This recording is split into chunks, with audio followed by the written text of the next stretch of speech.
देती है। मतलब जीडीपी में 3% योगदान रसायन उद्योग देता है। इनके अलावा अदर इंडस्ट्री के बारे में हमने इंफॉर्मेशन देखी है कि दुनिया में ये उद्योग कितने नंबर पर भारत का समावेश होता है। उसी तरह से रसायन उद्योग में भारत एशिया में तीसरा बड़ा उद्योग माना जाता है और विश्व की अगर हम बात करें तो 12वां स्थान इसमें आता है।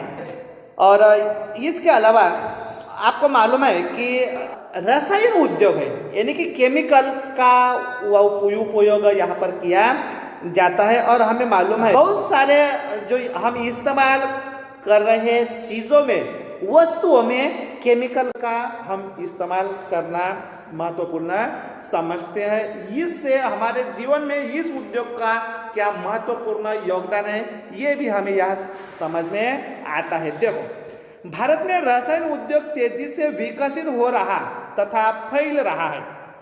मतलब अभी अभी इस उद्योग ने अच्छी तरह से प्रोग्रेस को शुरुआत की है और इसकी भागीदारी अगर हम कहें तो सकल घरेलू उत्पाद जिसे हम जीडीपी कह सकते हैं, सकल घरेलू उत्पाद में लगभग 3% इसका योगदान हमें दिखाई देते हैं जिसे हम ग्रॉस डोमेस्टिक प्रोडक्ट कह सकते हैं। और यह उद्योग एशिया का तीसरा बड़ा स्थान इसका आता है और विश्व में 12वां बड़ा उद्योग हमारा देश का माना जाता है। इसमें लघु तथा बृहद दोनों प्रकार के विनिर्माण इकाइयां सम्मिलित है। मतलब छोटे छोटे उद्योग भी इसमें हैं और बड़े बड़े और मल्टी प्रकार के भी केमिकल इंडस्ट्री हमें दिखाई देती है जिसमें अकार्बनिक और कार्बनिक दोनों क्षेत्रों में तीव्र गति से वृद्धि दर हमारे भारत ने की है। देखो यहाँ पर कार्बनिक और अकार्बनिक दोनों क्षेत्रों में किस तरह से रसायन उद्योगों ने योगदान दिया है ये इंफॉर्मेशन हमें यहाँ मिलते हैं। देखो, इसमें हम अकार्बनिक रसायनों में सल्फ्यूरिक अम्ल क्या है नंबर सल्फ्यूरिक अम्ल का, ओके। अकार्बनिक रसायनों में सल्फ्यूरिक अम्ल जिसमें उर्वरक, कृत्रिम वस्त्र, प्लास्टिक, गोंद, रंग रोगन, डाई आदि के लिए इनका समावेश किया जाता है। मतलब इसमें पहला है अकार्बनिक,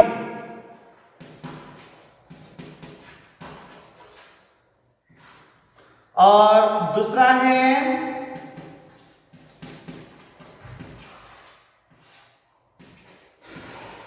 कार्बनिक।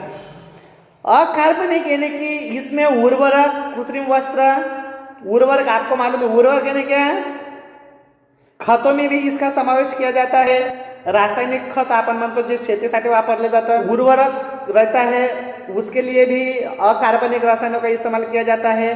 कृत्रिम वस्त्रों बनाने के लिए भी इनका इस्तेमाल किया जाता है। इसके अलावा प्लास्टिक, गोंद और डाई इसके लिए भी केमिकल का इस्तेमाल किया जाता है जिसका समावेश अकार्बनिक रसायनों में किया जाता है। इनके अलावा नाइट्रिक अम्ल, क्षार, सोडा ऐश जिसे हम सोडा ऐश कह सकते हैं, इनमें मतलब नाइट्रिक अम्ल, क्षार, सोडा का समावेश किस में किया जाता है जिसमें कांच, साबुन, शोधक या अपमार्जक जिसे हम डिटर्जेंट कह सकते हैं, डिटर्जेंट में भी इनका समावेश किया जाता है। ग्लास बनाने के लिए भी और हम जो सोप यूज करते हैं उसके लिए उनमें भी अकार्बनिक रसायनों का इस्तेमाल किया जाता है। इनके अलावा कागज बनाने के लिए अकार्बनिक रसायनों का इस्तेमाल किया जाता है और इस उद्योग का देश में विस्तृत फैलाव है। क्या आप बता सकते हैं ऐसा क्यों है? क्योंकि हमारे देश की जरूरत, पॉपुलेशन और डिमांड ये कुछ कारण हमें दिखाई देता है और रॉ मटेरियल्स की उपलब्धता। दूसरा है कार्बनिक रासायनिक, यानी कि कार्बनिक रसायनों में पेट्रो रसायन शामिल है जो कृत्रिम वस्त्र, रबर, मतलब कृत्रिम वस्त्र में अकार्बनिक रसायनों का भी इस्तेमाल किया जाता है और कार्बनिक रसायनों का भी इस्तेमाल किया जाता है। इनके अलावा कृत्रिम रबर, प्लास्टिक, प्लास्टिक में भी कार्बनिक रसायन और अकार्बनिक रसायन दोनों का भी इस्तेमाल किया जाता है। इनके अलावा कुछ रंजक पदार्थ रहते हैं, हमारे मेडिसिन रहते हैं, जिसे हम दवाइयाँ, औषध, रसायनों, केमिस्ट एंड ड्रगिस्ट जिसे हम कह सकते हैं, इनमें भी इनका समावेश किया जाता है। और इनके अलावा ये उद्योग तेल शोधनशालाओं या पेट्रोल रसायन संयंत्रों के समीप स्थापित है। मतलब जहाँ हमें तेल शोधन जिसे हम ऑयल मिनरल कह सकते हैं, जहाँ है रॉ मटेरियल्स के उपलब्धता, वहाँ ही इस उद्योगों की स्थापना की जाती है।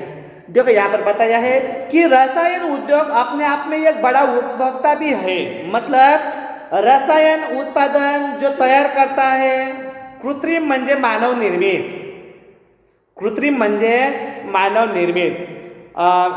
मॅनमेड आपण म्हणतो, समजलं का योगिता? हो सर। हाँ, तो देखो रासायनिक उद्योग अपने आप में एक बड़ा उपभोक्ता भी है। कैसा? देखो यहाँ पर बताया है कि आधारभूत रसायन एक प्रक्रिया द्वारा अन्य रसायन उत्पन्न करते हैं। मतलब जिसका उपयोग औद्योगिक अनुप्रयोग, कृषि अथवा उपभोक्ता बाजारों के लिए किया जाता है। और आपको एक एक्टिविटी दी है कि जिस तरह से इनका समावेश कुछ एग्जाम्पल के तौर पर औद्योगिक, कृषि अथवा उपभोक्ताओं के लिए इनका समावेश किया जाता है, लेकिन इनके अलावा किसके लिए इसका उत्पादन किया जाता है, इसकी लिस्ट आपको बनाने के लिए कहा है। आप बनाएंगे?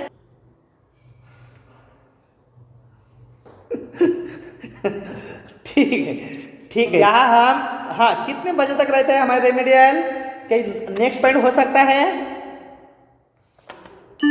रासायनिक उद्योग से ही नजदीक हमें उर्वरक उद्योग, जिसे हम फर्टिलाइजर इंडस्ट्री कह सकते हैं, लेकिन इसकी इंफॉर्मेशन हम नेक्स्ट ग्रेड में देखने वाले हैं। ठीक है सर।